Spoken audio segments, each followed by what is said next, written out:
அண்மை செய்தி இருக்கிறோம். சைவ வைணவ சமயங்கள் மற்றும் பெண்கள் குறித்து சர்ச்சைக்குரிய வகையில் கருத்து தெரிவித்த விவகாரம் தொடர்பாக பொன்முடிக்கு எதிராக பெறப்பட்ட புகார்கள் முடித்து வைக்கப்பட்டது குறித்து அறிக்கை தாக்கல் செய்ய உயர்நீதிமன்றம் உத்தரவிட்டிருக்கிறது.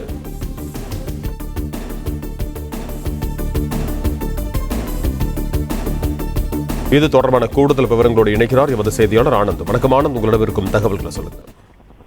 வணக்கம். சைவ வைணவ சமயங்கள் குறித்தும் மற்றும் பெண்கள் குறித்தும் சர்ச்சைக்குரிய வகையில் கருத்து தெரிவித்ததாக முன்னாள் அமைச்சர் பொன்முடிக்கு எதிராக சென்னை உயர்நீதிமன்றம் தாமாக முன்வந்து வழக்கை விசாரணைக்கு எடுத்துக்கொண்டது.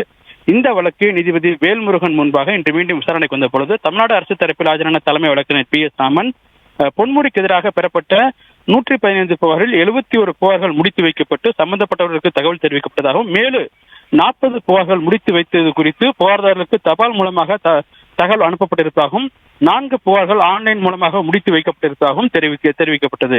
இதனையடுத்து புகார் முடித்து வைக்கப்பட்டது குறித்து உரியலுடன் ஒப்புகை பெறப்பட்டது என நீதிபதி கேள்வி எழுப்பினார். இதற்கு பதிலளித்த தலைமை வழக்கினர் அனைவரிடம் பெறப்பட்ட ஒப்புகை இருப்பதாக கூறினார். இதனையடுத்து அது தொடர்பான அனைத்தையும் அறிக்கையாக தாக்கல் செய்ய உத்தரவிட்ட நீதிபதி வழக்கினுடைய விசாரணை ஆகஸ்ட் 14ஆம் தேதிக்கு தள்ளி வைத்திருக்கின்றார்.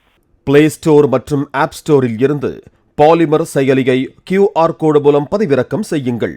செய்திகளை உடனுக்குடன் பெறுங்கள்.